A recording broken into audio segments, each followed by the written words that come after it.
If you think that 5 serving and former UK Prime Ministers came over for the memorial service, 4 United States presidents came along, apart from a whole lot of others, there's no other event in the world that has attracted such people. And what is it about this? And for me, I think it's that through Madiba, this country represents something which many people around the world wish that they could embrace. And I think that's what it is for everybody else. You know, just think about the people who came to the memorial service. Good people and bad people. It's true. Makers of peace and makers of war. Some of the world's biggest warmongers were there. But he could, you know, they came here. Madiba actually said some very bad things about some of those prime ministers and presidents who had conducted war. For example, about Tony Blair and George Bush. I mean, he wasn't kind about their warmongering. You know, he spoke out against it. Yet they came to pay their respects to him. What makes people do that? It's the most amazing thing. Remember when President Mandela was going around visiting African countries after his release, and then he decided he's going to Libya to visit Colonel Gaddafi. And it was a no-fly zone. The Americans were not allowing anybody to go into Libya, so you couldn't fly in there. If anybody flew a plane over Libyan airspace, it was going to be shot down.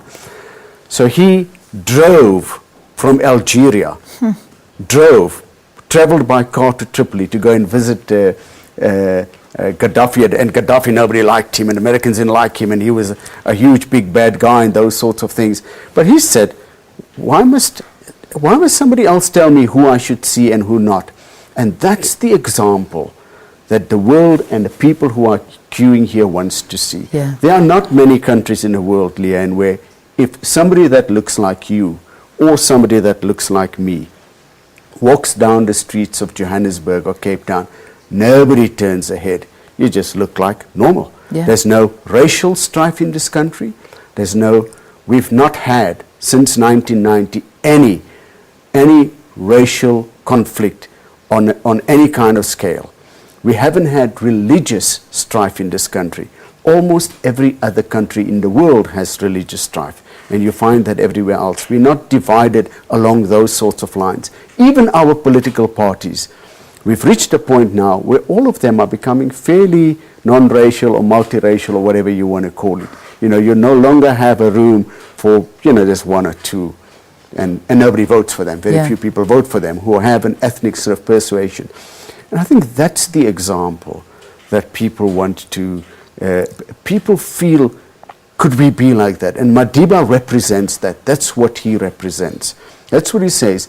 If you've got, if somebody's done you in, and you're going to live the rest of your life with hatred of that person and hatred of everybody in your whole life who's done you in, then you're going to walk around with a hell of a lot of hatred and negativity.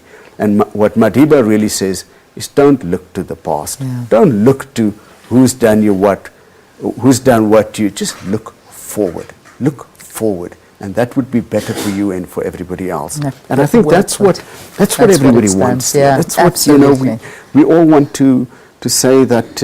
And I must tell you, Madiba was the first to say that his opening speech, the opening lines of his speech when he was released from prison, he said something like, I can't remember the exact words, I am not a prophet. You know?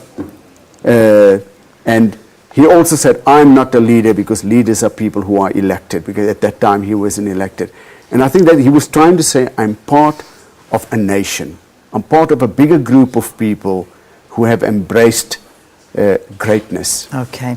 Valli, I have to leave it there. I want to keep you here all day. I really do. But we unfortunately have to cross to our reporters and also take a look at the hearse as it makes its way to the Union buildings. But it's been an absolute privilege and honor for you to be with us, to share these memories and to take us to the, especially those 3 days before the release of our former president, Nelson Mandela, on the 9th, the 10th and the 11th of February, 1990. Thank you so much. Thank you, Thanks for being our guest.